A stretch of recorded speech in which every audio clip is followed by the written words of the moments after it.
Vice President Kamala Harris is becoming increasingly unpopular with voters, and now she even seems to be making members of her own party mad.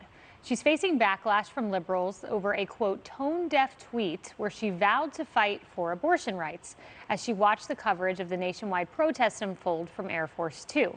Then she fumbled her first comments on the subject with this. The court actually took a constitutional right that has been recognized for half a century and took it from the women of America. I thought about it as, a parent. We have two children who are in their 20s, a son and a daughter. I thought about it as a godparent of teenagers. I thought of it as an aunt of preschool children. And a woman yourself. And a woman myself. And the daughter of a woman. And a granddaughter of a woman. Yeah, she also used a forbidden word. You heard it a few times there. Let's roll the tape. And took it from the women of America. And a woman myself. And the daughter of a woman. And a granddaughter of a woman.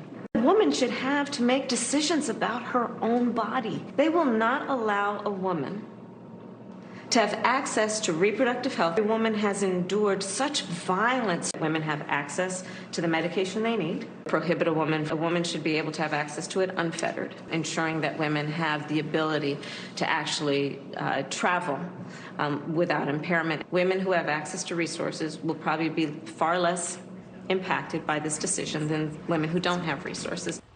Taking AOC is not going to be too happy. No, chest feeding pregnant people, that disappeared. But she did have to be reminded to bring up that she's a woman. If you listen to it closely, Dana Bash had to say, and you're a woman. She's like, yeah, I forgot that. I guess she was told to bury that somewhere.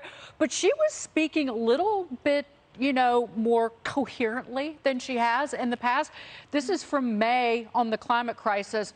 We will work together and continue to work together to address these issues, to tackle these challenges, and to work together as we continue to work. So what has she taken on? The border, voting rights, space, and now standing up for women's rights. Let's see if she does as good of a job as she did on those three prior issues I mentioned. She also had a message for son Sean Duffy. Let's watch. And when we think about it, everyone has something at risk on this. First of all, if you are a parent of sons, do think about what this means for the life of your son and what that will mean in terms of the choices he will have. Like supporting the woman. Right, the woman. By the way, that was a great set of clips of woman, how the left must have lost their mind.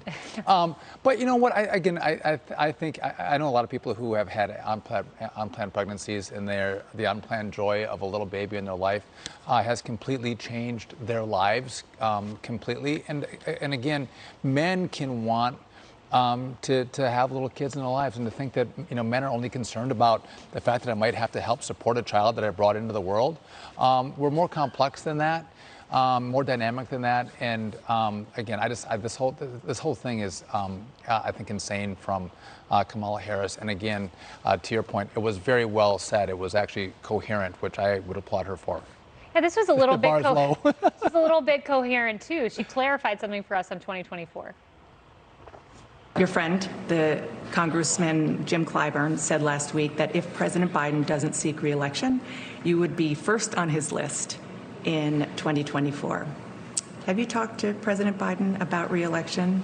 And what do you say to Congressman Clyburn? Joe Biden is running for re-election, and I will be his ticket mate.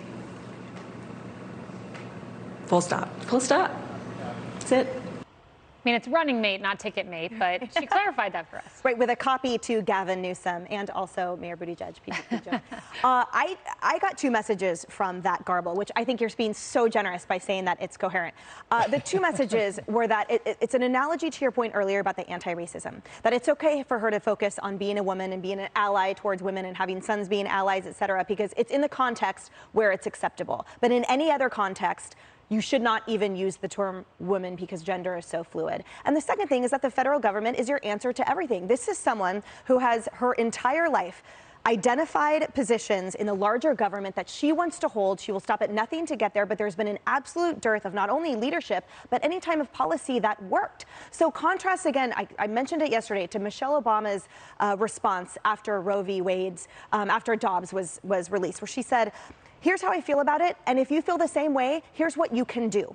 Here are organizations you can volunteer for and donate to. Here at the local, elective, and the state level, here's how you get involved. And here is our vice president essentially wringing her hands publicly, losing her mind without a call to action. At the end of that interview, where were we left? Disappointed by her leadership caliber, disappointed by her intellectual caliber, and also not knowing what to do, because she wants all the power in the federal government. So instead of saying, so here everyone, start volunteering at your local sites. Here's why it's so important to elect someone that is aligned with how you feel, because this restores the authority to you as an American citizen. Instead, it's just all about her, and it makes no sense. Jessica, were you impressed by the interview? I thought it was fine, honestly. I really did. The bar is low. No, it's not about a low bar. There have been some genuine word salads, like the passage of time one or whatever, where you just say she got stuck in a feedback loop, and we all talk on television all the time. It can be difficult sometimes, especially when you're dealing with issues that are this important. I thought what she said was fine, and frankly, it captured a lot of the feelings that I had personally, and then a lot of women that I know who felt like they woke up less free for the first time in their lives. That's what I was overwhelmed by in the morning. And I got up early to feed my baby, and then I went back to sleep for an hour and a half, and the decision came down in that hour and a half. And then I went on Twitter, and it was a real gut punch. And then looking at my daughter and thinking about the fact that, yeah, I'm raising her in New York, but if she wants to go and work in a state like Ohio or Texas or go to school in one of those states, she will be less free than an American citizen should be. And I think that Vice President Harris captured that. And when she talks about sons, yeah, it's great. I love the idea that, two kids get pregnant by accident and they decide to have the baby and it works out great. But that's not what happens all the time. And limiting people's choices is something that runs so counter to what I hear from Republicans all the time. Get your hands off my guns. Get your hands off my uterus. What about... No, I know we disagree. Just the other point of view is this, that they are American citizens. The baby in my belly is an American citizen with a separate DNA code, a separate heartbeat, and they have a right to choice too, and the choice is not for me to that's eliminate. why I've always And they're more free in Ohio and in Mississippi, in your womb, than they are here. I respect your view, but that's I know that you do, and I try to do this as respectfully as possible, but as the only person who's going to go for it on the couch, I just want to say that I have always been open to a conversation in the most conservative states about a viability line. If you want to say to me, you want to have a conversation about 15 weeks, which is the European standard, or 20 weeks, we need a baseline protection for people. This isn't also, we have states with no rape or incest exceptions. States are going to have that conversation. We got to run, but now the pro-life movement, instead of not being in the conversation, gets to be in the conversation, and states will decide.